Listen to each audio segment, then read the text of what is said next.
Hello friends, नमस्कार। आप सभी को नमस्कार, सभी का वेलकम इस क्लास में। You all are welcome to this class. Friends, इस लाइव क्लास में जितने स्टूडेंट्स ऑलरेडी ज्वाइन कर चुके हैं वो कंफर्म कर देंगे क्विकली आपका ऑडियो वीडियो एक्सेसिबल है। All live class students please confirm quickly your audio video is okay, it's accessible to you. So I'm waiting for you. Please confirm quickly your audio video is accessible. तो चलिए शुरू करते हैं discussion इस video के ऊपर। इस session में हम डिस्कस करने जा रहे हैं कंपनीज एज बैंक कस्टमर्स। ये हमारे जनरल बैंकिंग टॉपिक्स का एक इम्पॉर्टेंट पार्ट है जिसको लेकर के लगातार क्वेश्चंस पूछे जा चुके हैं, पूछे जाते रहे हैं। और जनरल बैंकिंग टॉपिक्स हमारा आरबीआई डायरेक्शंस के ऊपर, गवर्नमेंट की गाइडलाइंस के ऊपर और इंडियन लॉ के ऊपर बेस्ड हमारा टॉपिक है। और ये जो टॉपिक है ये सभी बैंकर्स के लिए in all scales including clerical staff and सभी बैंकों में ये इक्वली यूजफुल सेशन है। यानी इसमें बैंक वाइज या किसी भी तरह से स्केल वाइज देखने की जरूरत नहीं है, सभी के लिए इक्वली इंपॉर्टेंट। तो चलिए शुरू करते हैं इसको। सो कंपनीज को हम जॉइंट स्टॉक कंपनीज भी कह देते हैं क्योंकि ये जॉइंटली हेल्ड होती हैं। तो कंपनी से रिलेटेड जो लीगल प्रोविजंस हैं ये कहाँ पे हैं? So legal provisions related to companies are according to companies act 2013। इससे पहले हुआ करता था कंपनीज एक्ट 1956, लेकिन अब इट इज कंपनीज एक्ट 2013। तो इससे रेगुलेट होती हैं कंपनीज लीगली। नाउ कंपनी को लेकर के इंपॉर्टेंट फीचर्स क्या क्या हैं? So important features of a company. पहला इंपॉर्टेंट फीचर क्या है? पहला इंपॉर्टेंट फीचर है company is a legal person. Company legal person है। दो तरह के पर्सन होते हैं, एक होते हैं नेचुरल पर्सन जैसे हम और आप हैं, दूसरे हैं लीगल पर्सन्स। सो लीगल पर्सन वो हैं जिनका क्रिएशन, जिसको हम इनकॉर्पोरेशन कहते हैं, वो लॉ के कुछ प्रोविजन है, लॉ का प्रोसीजर है, उस लॉ के प्रोसीजर को फॉलो करके इनको इनकॉर्पोरेट किया जाता है, इनको क्रिएट किया जाता है। सो कंपनी लीगल पर्सन है, कंपनी नेचुरल पर्सन नहीं है। और लीगल पर्सन होने के कारण कंपनी के पास बिजनेस एंड कॉमर्स से रिलेटेड सभी राइट्स अवेलेबल है like a normal person. So company has all rights to conduct a business और कॉमर्स और ट्रेड।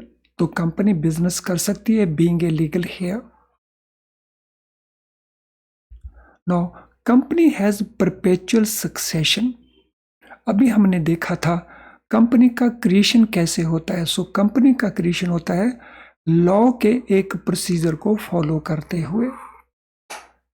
सो लॉ के इस प्रोसीजर को जब तक रिवर्स नहीं किया जाता तब तक कंपनी कंटिन्यू करेगी विदाउट एनी ब्रेक। सो परपेचुअल क्या होता है? विच कंटिन्यूज विदाउट एनी ब्रेक, यानी कंपनी बगैर किसी ब्रेक के कंटिन्यू करेगी, यानी कंपनी की डेथ नहीं होगी ऑटोमेटिकली। तो अगर हमने कंपनी को समाप्त करवाना है, उसकी डेथ करवानी है, उस प्रोसेस को हम कहते हैं लिक्विडेशन का प्रोसेस या वाइंड अप करने का प्रोसेस। तो उस प्रोसेस के लिए भी एक लीगल प्रोसीजर है। सो कंपनी का क्रिएशन भी लीगल है और कंपनी का लिक्विडेशन प्रोसेस भी लीगल प्रोसेस है, नेचुरल प्रोसेस नहीं है। That is the reason we call it legal person. Now company क्योंकि एक लीगल पर्सन है सो इसकी कोई फिजिकल एग्जिस्टेंस नहीं है, इसीलिए कंपनी के साथ हम थ्रू ऑथोराइज्ड पर्सन डील करते हैं। So any person who is dealing with A company deals through authorized persons. और इन ऑथोराइज्ड पर्सन्स को अपॉइंट कौन करता है? इनको अपॉइंट करता है कंपनी का बोर्ड ऑफ डायरेक्टर्स, और वो भी एक रेजोल्यूशन के through. So banks or any third party deal with the companies through authorized persons, and authorized persons are appointed by board by passing a resolution. So authorized persons, they may be directors of the company, they may be employees of the company, they may be other persons as well. तो ये ज़रूरी नहीं कि ये सिर्फ directors ही हों, तो ये डायरेक्टर्स भी हो सकते हैं, एम्प्लॉयज भी हो सकते हैं, अदर पार्टीज भी हो सकते हैं according to decision of board of directors. तो कंपनी को लेकर के इस समय हम बहुत बेसिक चीज़ें अंडरस्टैंड कर रहे हैं।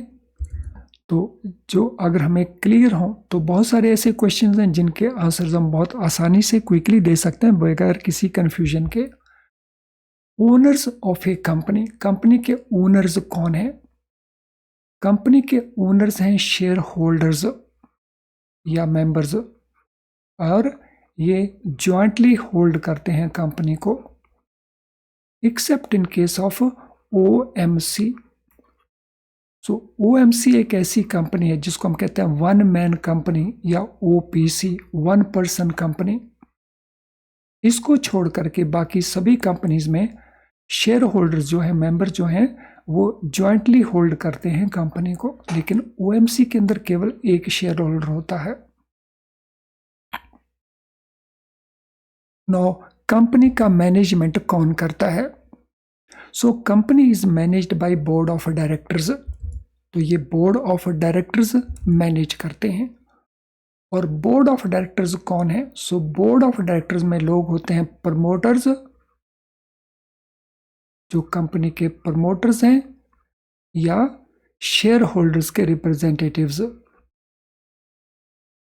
सो शेयर होल्डर्स रिप्रेजेंटेटिव्स, तो यह होते हैं इसमें इंडिपेंडेंट डायरेक्टर्स, इंडिपेंडेंट डायरेक्टर्स। तो कंपनी बोर्ड ऑफ डायरेक्टर्स के द्वारा मैनेज की जाती है। तो आई होप यहां तक हर चीज हमें अच्छे से क्लियर हो चुकी होगी।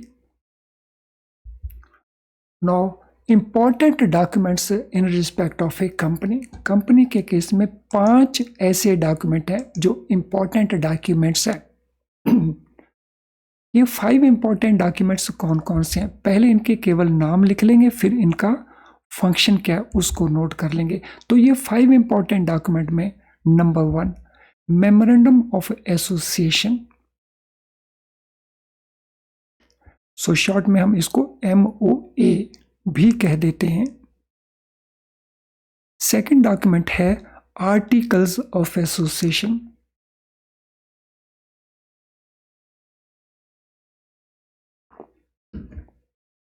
थर्ड डॉक्यूमेंट है certificate of incorporation. Fourth document है declaration about commencement of business. So declaration, ये सर्टिफिकेट नहीं है, it is called now declaration of business commencement. Then certified copy of board resolution passed by board of directors in a meeting. तो ये 5 important documents हैं in respect of all companies. अब इन documents में important aspects क्या हैं, हम उनको discuss करते हैं। What is important in these documents? So let us start. So सबसे पहले हम बात करेंगे सर्टिफिकेट ऑफ इनकॉर्पोरेशन की। What is certificate of incorporation? Last slide में मैंने आपको बताया था कि कंपनी जब क्रिएट की जाती है, इनकॉर्पोरेट की जाती है, तो उसके लिए एक लीगल प्रोसेस होता है, एक लीगल प्रोसेस हमें फॉलो करना पड़ता है। और लीगल प्रोसेस में हमें ज़रूरत पड़ती है ROC की, जो सर्टिफिकेट ऑफ इनकॉर्पोरेशन है। So this is issued by registrar of companies. हम थ्रू आउट द सेशन हम इसको ROC बोलेंगे। So this certificate is issued by registrar of companies, इसको रजिस्ट्रार ऑफ कंपनीज इशू करता है। So it is proof of this thing कि company को incorporate करने का जो भी लीगल प्रोसीजर है उस लीगल प्रोसीजर को फॉलो किया जा चुका है, तो ये इस बात का प्रूफ है। तो it proves that legal procedure to create a company has been completed. Complete होने के बाद ही ये सर्टिफिकेट इशू होता है। इस सर्टिफिकेट को हम मानते हैं कि ये बर्थ सर्टिफिकेट है कंपनी का, यानी कंपनी एग्जिस्ट हो चुकी है, तो ये उसका एविडेंस है। So it is evidence of existence of a company, hence we call it birth certificate.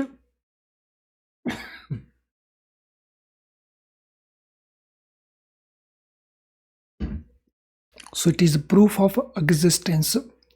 और कंपनी के लिए ये केवाईसी पॉइंट ऑफ व्यू से ये आईडी डॉक्यूमेंट भी है। So it is ID document for KYC purpose, ID document for the company.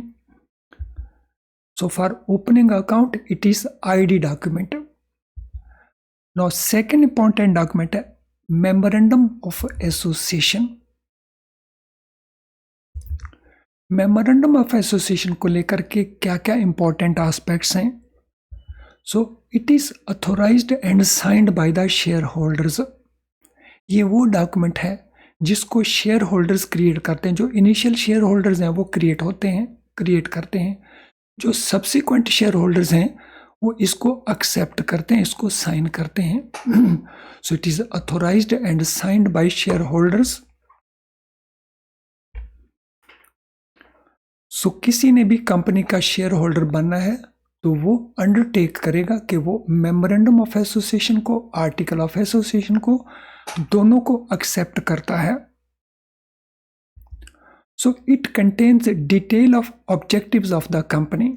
इसमें क्या क्या डिटेल्स होती हैं? इसमें कई प्रकार की डिटेल्स हैं, जैसे कंपनी का कैपिटल कितना होगा ये डिटेल मिलेगी, कंपनी के ऑब्जेक्ट्स क्या होंगे ये डिटेल मिलेंगी, कंपनी का रजिस्टर्ड ऑफिस कहाँ पे होगा ये डिटेल मिलेंगी, लायबिलिटी कंपनी के किस प्रकार की होगी, ये सारी डिटेल आपको इस डॉक्यूमेंट में मिलेंगी।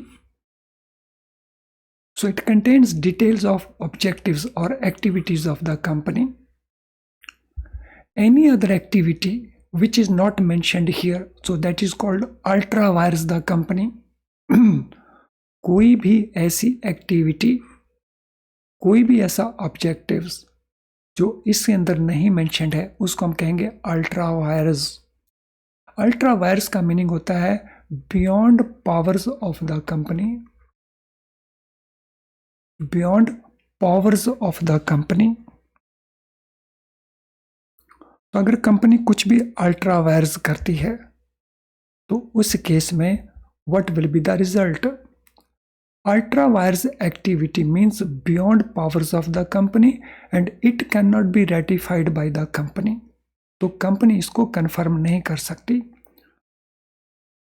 Because it is not in the powers of the company. तो कुछ भी कंपनी ऐसा करती है जो इसमें नहीं लिखा है तो वो इलीगल है। और अगर बैंक लोन देता है किसी भी अल्ट्रा वायर्स के लिए तो दैट लोन के लिए कंपनी की लायबिलिटी नहीं होती, so bank will not be able to recover that loan.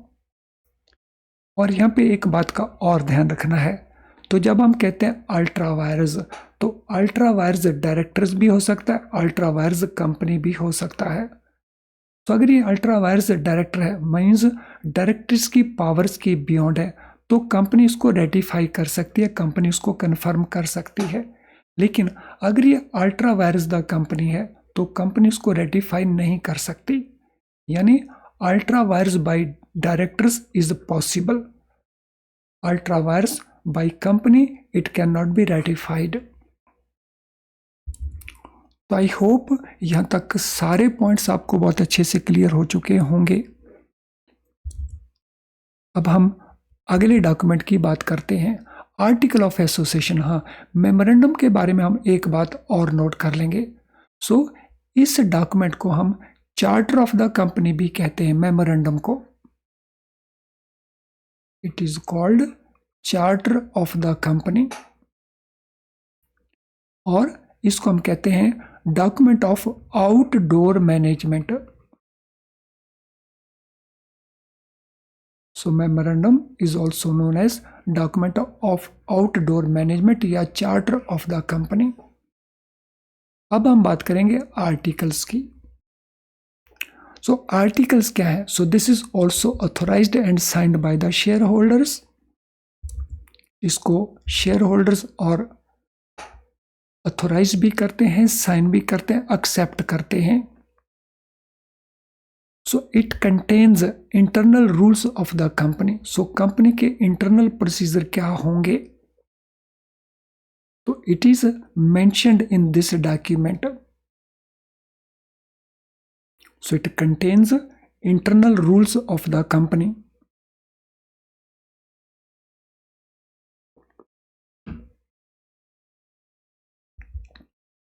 Now then we have declaration of commencement of business. Declaration of commencement of business. So this declaration is required to be sent to ROC within 180 days of date of incorporation. So जब भी company incorporate हो जाएगी उसको certificate of incorporation issue हो जाएगा, तो वो एक डेक्लेरेशन भेजते हैं जिसको हम कहते हैं declaration for commencement of business, और ये भेजना है 180 डेज के बीच में। इस डेक्लेरेशन में मेंशन होता है कि कंपनी के पास जो कैपिटल आनी थी वो कैपिटल आ चुकी है, तो तभी कंपनी उस बिजनेस को कमेंस करने जा रही है, शुरू करने जा रही है। And fifth document is copy of board resolution. ये कॉपी सर्टिफाइड कॉपी होनी चाहिए। So certified by chairperson of that company या company secretary of that company, and this should be passed in a meeting. तो ये resolution board की meeting में पास हुआ होना चाहिए। सो समटाइम रेजोल्यूशन कई बार पास हो जाते हैं बाय वे ऑफ सर्कुलेशन, यानी मीटिंग नहीं होती, सभी बोर्ड्स की कंसेंट सर्कुलेशन में ले ली जाती है, लेकिन ये रेजोल्यूशन हमें चाहिए passed in a proper meeting. और कॉपी सर्टिफाई कौन करेगा? ऑलरेडी मैं बता चुका हूं, चेयरमैन ऑफ दैट मीटिंग या कंपनी सेक्रेटरी। अगर उस कंपनी के पास कंपनी सेक्रेटरी है तो company secretary can also certify this. तो I hope every point will be very very clear so far. यहाँ तक हर पॉइंट आपको बहुत अच्छे से क्लियर है, और अगर ऐसा है तो फिर फटाफट कमेंट बॉक्स में जाएं और कमेंट बॉक्स के अंदर जा कर के ये कंफर्म कर दें दैट कंपनी के बारे में everything is very very clear so far. बहुत अच्छे से आपको हर चीज़ क्लियर हो चुकी है, तो ज़रा कमेंट बॉक्स में टाइप कर देंगे क्विकली जा कर के everything is clear regarding company so far.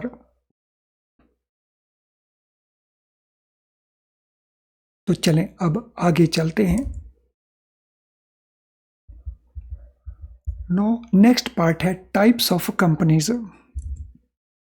Different type की कंपनीज कौन कौन सी हैं? सो टाइप्स ऑफ कंपनी में first we take up private companies.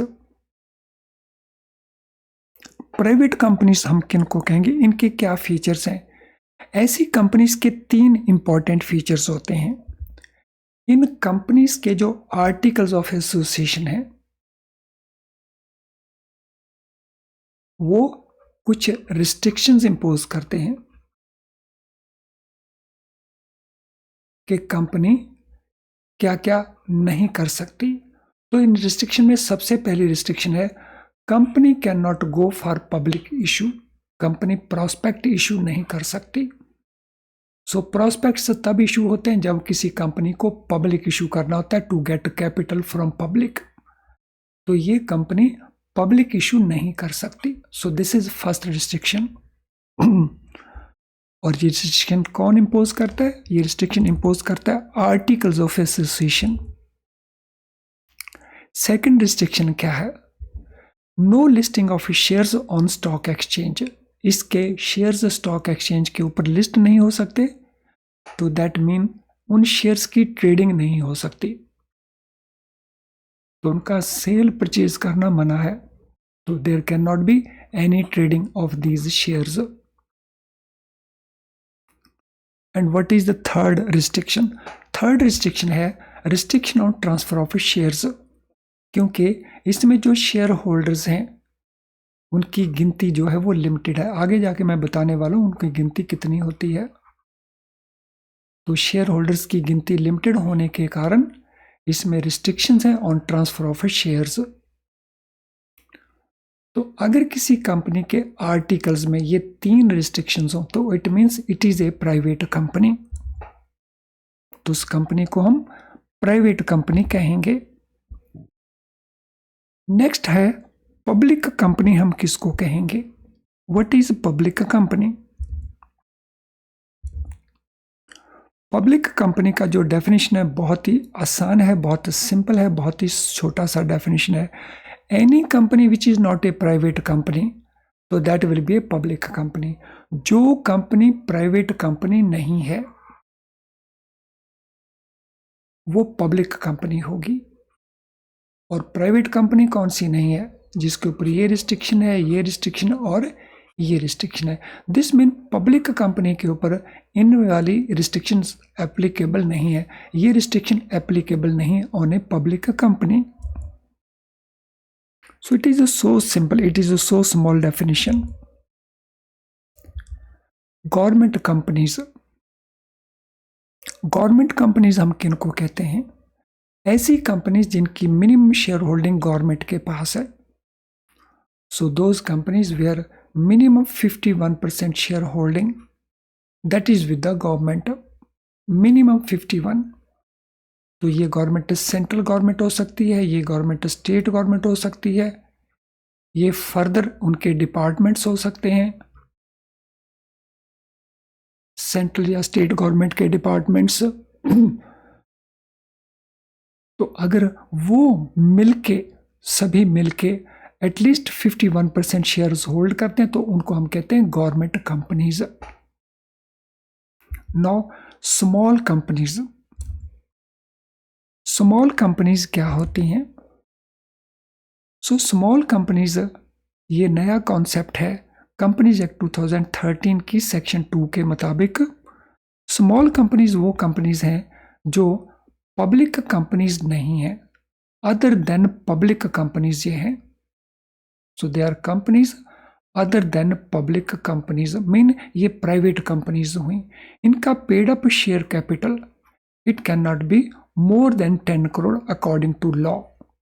सो जो एक्ट में प्रोविजंस हैं उसके मुताबिक इनका पेड अप कैपिटल 10 करोड़ से ज़्यादा नहीं होगा, इनका टर्नओवर 100 करोड़ से ज़्यादा नहीं होगा। तो ये प्रोविजंस हैं एक्ट के। लेकिन अगर हम रिलेट करते हैं गवर्नमेंट का नोटिफिकेशन, सो एमसीए का जो नोटिफिकेशन है मिनिस्ट्री ऑफ कॉर्पोरेट अफेयर्स का, तो उसके मुताबिक ये रिस्ट्रिक्शन 4 करोड़ और 40 करोड़ की है। यानी प्रैक्टिकली हमें जो स्मॉल कंपनीज नजर आ जाएंगी तो वो इस रूल को फॉलो करेंगी। तो क्वेश्चन पेपर में जैसे पूछा जाए so we will follow that.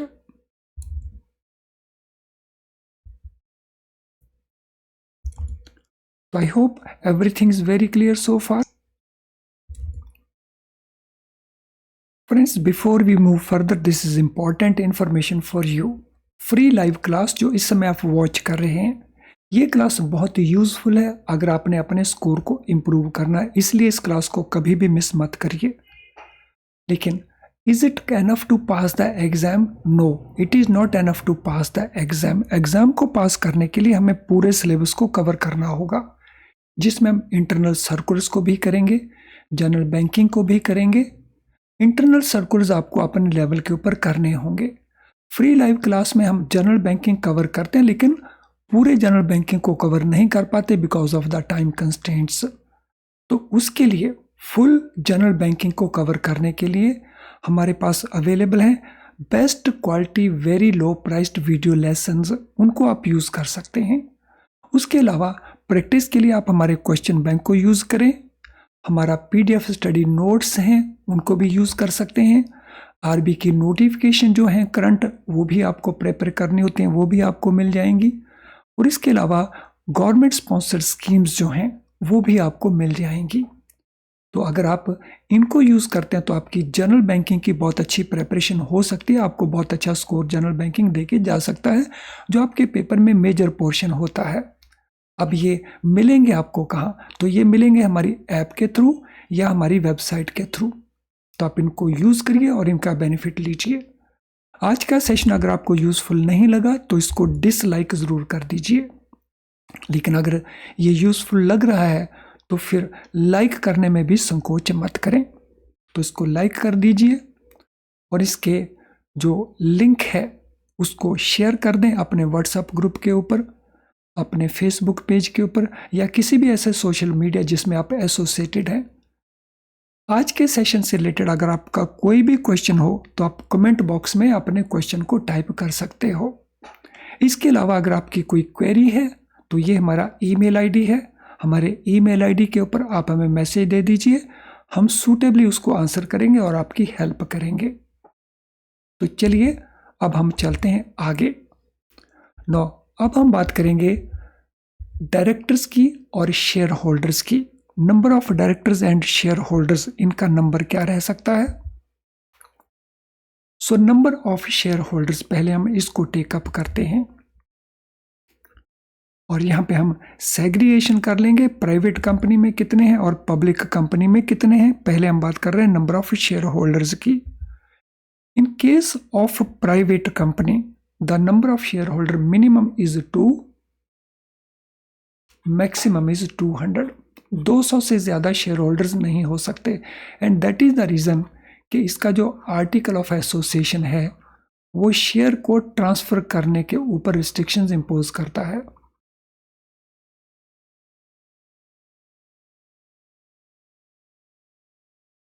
So private company में it is minimum 2 and maximum 200. Public company में it is minimum 7 and maximum there is no limit. तो पब्लिक कंपनी के केस में बिकॉज कंपनी को पब्लिक इशू करना होता है तो any number of share could be, हम रिस्ट्रिक्ट नहीं कर सकते कि पब्लिक में कौन अप्लाई करेगा शेयर को। और अगर हम बात करते हैं डायरेक्टर्स की तो डायरेक्टर्स की गिनती डिफरेंट है। तो डायरेक्टर्स के केस में जो प्राइवेट कंपनी है मिनिमम 2 डायरेक्टर्स होंगे, तो मैक्सिमम नो लिमिट। तो प्राइवेट कंपनी में जो डायरेक्टर्स हैं minimum 2, maximum no limit in case of private company. Public company के केस में minimum 3 and maximum no limit. तो दोनों केसेस में मैक्सिमम कोई लिमिट नहीं है, लेकिन पब्लिक कंपनी के लिए एक रिस्ट्रिक्शन है डायरेक्टर्स को अपॉइंट करने को लेकर के। वो रिस्ट्रिक्शन क्या है वो भी हम आसानी से नोट करेंगे। If number is more than 15, in directors की गिनती अगर 15 से ज़्यादा हो तो शेयर होल्डर्स की अप्रूवल चाहिए। So when a number goes beyond 15 तक कोई परमिशन की ज़रूरत नहीं है, लेकिन once number is more than 15 तो then share holders is approval is required. तो शेयर होल्डर एक स्पेशल रेजोल्यूशन पास करते हैं। तो this is by way of a special resolution. Now in case of listed companies, जो companies listed हैं तो जिनके शेयर्स स्टॉक एक्सचेंज के ऊपर खरीदे बेचे जाते हैं, तो उनमें कुछ कंडीशंस के साथ एक वुमेन डायरेक्टर होना भी मैंडेटरी है। तो इसमें कुछ कंडीशंस हैं। तो 1 women director should also be there, एक वुमेन डायरेक्टर होगा इन कंपनीज का। Many time this question is asked कि at one point of time यानी कनकरेंटली एक पर्सन, एक इंडिविजुअल ज़्यादा से ज़्यादा कितनी कंपनीज में डायरेक्टर हो सकता है। So what is maximum number of directorships by an individual concurrently, means at one point of time. So maximum number of companies can be 20, ज़्यादा से ज़्यादा 20 कंपनीज भी हो सकती हैं, मैक्सिमम 20 कंपनीज। और ये भी इंपॉर्टेंट है, इन 20 कंपनीज में अगर कुछ पब्लिक कंपनीज हैं तो पब्लिक कंपनीज उनमें 10 से ज़्यादा नहीं होनी चाहिए। So maximum 10 public companies. So with in these 20 public companies can be maximum 10। Friend, जितने भी एस्पेक्ट्स हमने डिस्कस किए हैं ये सारे के सारे बहुत इंपॉर्टेंट हैं। इनसे रिलेटेड जो क्वेश्चंस हैं वो हम इसी के कंटिन्यूइंग सेशन में कंटिन्यू करेंगे। और साथ में जो इसके बाकी एस्पेक्ट्स हैं, इसका बैंक अकाउंट है, इसको लोन देने की जो फैसिलिटीज़ की देने की है, वो सारे के सारे एस्पेक्ट हम इसके रिलेटेड नेक्स्ट सेशन में डिस्कस करेंगे। तो उस सेशन को भी देखना मत भूलिए। तो वहाँ पे भी आपको बहुत इंपॉर्टेंट, बहुत अच्छी जानकारी अवेलेबल होगी। तो जाने से पहले एक बार फिर से मैं आपको रिक्वेस्ट करता हूँ, इस सेशन के बारे में आप कमेंट ज़रूर करें। कैसा लगा ये आपको सेशन? क्या आपने इस सेशन में गेन किया? आपके वो कमेंट्स हमारे लिए बहुत इम्पॉर्टेंट हैं, दूसरे स्टूडेंट्स हैं जो उनके लिए बहुत इम्पॉर्टेंट हैं। अगर हमारे लिए और दूसरे स्टूडेंट्स के लिए इम्पॉर्टेंट हैं तो फिर वो आपके लिए भी इक्वली इम्पॉर्टेंट है। तो कमेंट ज़रूर करें, अपना ओपिनियन ज़रूर प्रोवाइड करें। तो आपने अगर मोर देन 30 मिनट्स सेशन को वॉच किया है तो आधा मिनट आपको कमेंट करने में लगेगा, तो उसमें संकोच ना करें। सो कमेंट आप कर सकते हैं कमेंट बॉक्स में। तो अभी हम इस सेशन को वाइंड अप करते हैं। Thank you friends.